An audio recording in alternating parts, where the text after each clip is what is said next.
कृष्ण जन्माष्टमी ब्रह्मन् भक्त्या करोति यो नरः अन्ते विष्णुपुरम याति कुलकोटि युतो द्विज। पद्म पुराण के व्रतखंड के चतुर्थ अध्याय में अध्याय 13 में ये चतुर्थ व्रतखंड में तो चौथे खंड में 13वें अध्याय में ये श्लोक आया है। जो मनुष्य भक्ति पूर्वक कृष्ण जन्माष्टमी व्रत करता है वह अपने करोड़ों कुलों को पवित्र कर लेता है और अंत में भगवान विष्णु के धाम को जाता है। अष्टमी बुधवारे च सोमे चैव द्विजोत्तम रोहिणी ऋक्ष संयुक्ता कुलकोटि विमुक्तदा।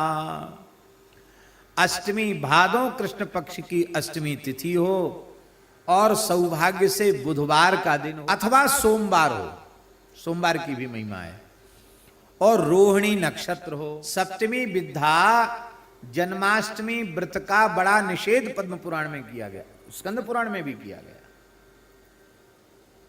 सप्तमी विद्या व्रत नहीं करना चाहिए। अष्टमी बुधवारे च सोमे चैव द्विजोत्तम रोहिणी ऋक्ष संयुक्ता कुलकोटि विमुक्तदा। करोड़ों कुलों को संसार चक्र से छुड़ाने वाली है।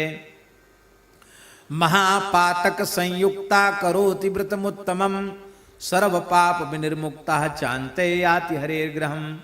महापाप से युक्त इस उत्तम व्रत को करते हैं वे संपूर्ण पापों से मुक्त होकर अंत में भगवान के धाम को जाते हैं। कृष्ण जन्माष्टमी ब्रह्मन् न करोति नराधमः इह दुःखमवाप्नोति सप्रेत्य नरकम व्रजेत। अब ये और सुन लो, जो कृष्ण जन्माष्टमी व्रत नहीं करते हैं नराधम अधम मनुष्य, उनको इस लोक में भयंकर दुख मिलता है और मरने के बाद वे नरकगामी होते हैं। इसलिए भैया जन्माष्टमी रामनवमी आदि पर्वों पर व्रत अवश्य रखना चाहिए। बोले तो चलो ठीक है, पुरुष करें व्रत माताएं न करें? बोले नहीं। न करोति चया नारी कृष्ण जन्माष्टमी व्रतम वर्षे वर्षे छा मूढ़ा नरकम याति दारुणा। जो नारी कृष्ण जन्माष्टमी व्रत नहीं करती है उसे भी दारुण नरक भोगना पड़ता है।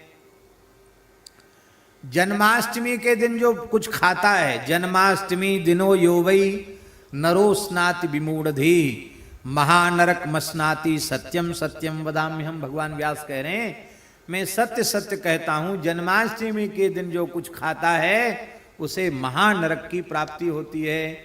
इसलिए जन्माष्टमी को कुछ भी ग्रहण नहीं करना चाहिए। जन्माष्टमी व्रत का विधान ही यही है, खाना पीना कुछ नहीं है। हाँ जल पी सकते हो पर कुछ खाना नहीं है, तभी व्रत माना जाएगा, नहीं व्रत नहीं माना जाएगा। अस्नाति, इसमें यह नहीं लिखा है कि फलम अस्नाति या अन्नम अस्नाति, खाता है, कुछ भी खाता है, मुंह से कुछ भी ग्रहण करता है वो महानरक मापनोति। हाँ इसलिए महानरक मस्नाति सत्यम सत्यम वदाम्यहम। व्रत का पारण ही होता है पंचामृत से। भगवान का स्नान के बाद जो पंचामृत मिलेगा उससे पारण होगा। दूसरे दिन आहार प्रसाद ग्रहण किया जाएगा। लोग कहते भगवान का जन्म हुआ हम क्यों भूखे मरें? अरे राम राम, ये नहीं। इससे चित्त की शुद्धि होती है, व्रत से उपवास से चित्त की शुद्धि होती है। शुद्ध चित्त होगा तो भजन में मन लगेगा। आप ठीक से व्रत करो, 12 बजे तक बिल्कुल नींद नहीं आएगी आपको। रात्रि जागरण का विधान है और दूसरे दिन आपको नंदोत्सव मनाना है, खूब चकाचक भोग लगाओ, खूब खाओ। लेकिन ये उपवास उपासना का अवसर है, इसमें सात्विकता हमारी बनी रहे।